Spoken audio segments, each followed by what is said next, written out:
Universitas Pembangunan Nasional Veteran Jakarta merupakan kampus bela negara yang terdiri di 3 cabang, yaitu Jakarta, Jawa Timur, dan Yogyakarta. Pada tahun 2014, UPN Veteran Jakarta resmi menjadi perguruan tinggi negeri dengan akreditasi B. UPN Veteran Jakarta memiliki 7 fakultas. Pada video ini kami akan menjelaskan mengenai pohon keputusan. Bersama kami, Elza, Risto, Yulia, dan Nopi. Tonton videonya sampai habis ya guys. Ya, tadi kamu kesini naik apa? Naik motor sendirian. Oh gitu. Gimana? Macet gak di jalan? Macet banget Jakarta tuh ya, kalau pagi tuh macet banget parah. Iya sih benar. Untuk aku ngekosnya di sini. Dekat Di belakang UPN kan, Iya, sama. enak.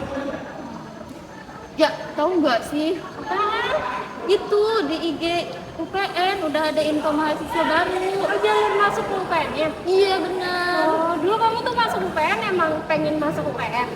Atau mau daftar PTS, kedinasan gitu? Aku dulu sih daftarnya jalur PTN sama dinasan gitu. Jadi aku bikin cadangan gitu loh. Wow.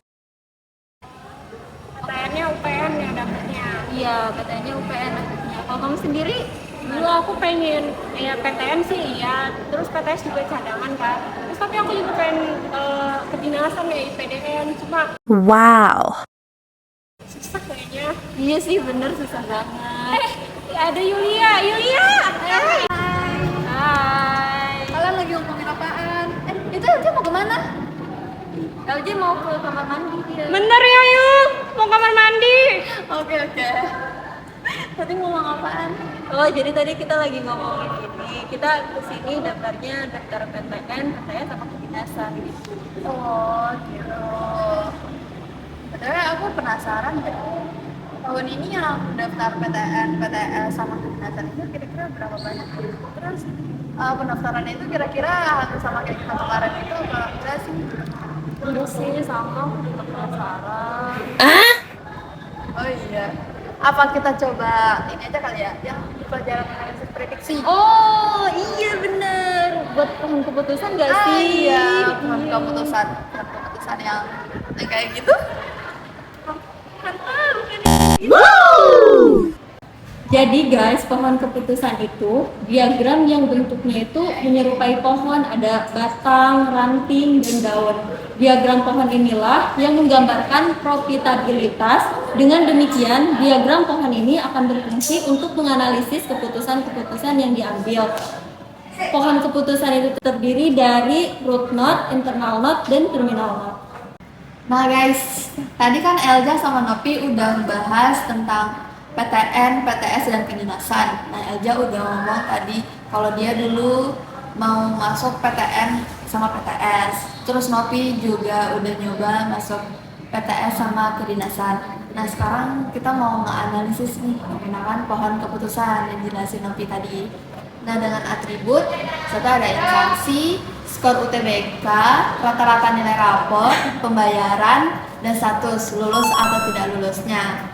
Nah seperti yang udah kita bikin datasetnya seperti ini. Nah guys, jadi dari dataset tersebut kita harus menentukan dari masing-masing atribut itu jumlah kasusnya, kayak lulusnya berapa, tidak lulusnya berapa. Kemudian kita menghitung entropi, gain, split info, dan gain rasio. Nah, dari perhitungan yang udah kita hitung, itu tahap 1 menghasilkan seperti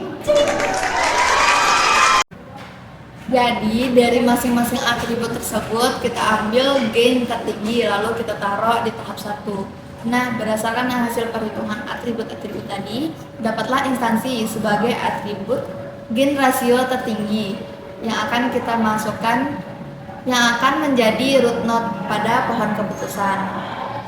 Nah di pohon keputusan itu root node-nya instansi. Nah sebagai internal node-nya ada PTN, PTS, dan kedinasan.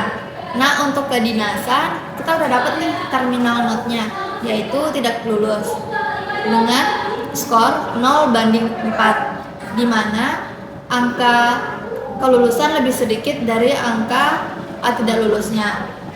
Sedangkan untuk PTS kita dapat terminal note-nya lulus dengan skor 3/0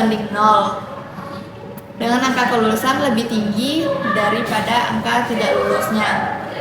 Untuk PTN kita masih perlu perhitungan karena skornya itu ada di 3/1. Untuk lebih lanjut kita masuk ke perhitungan untuk ke tahap kedua.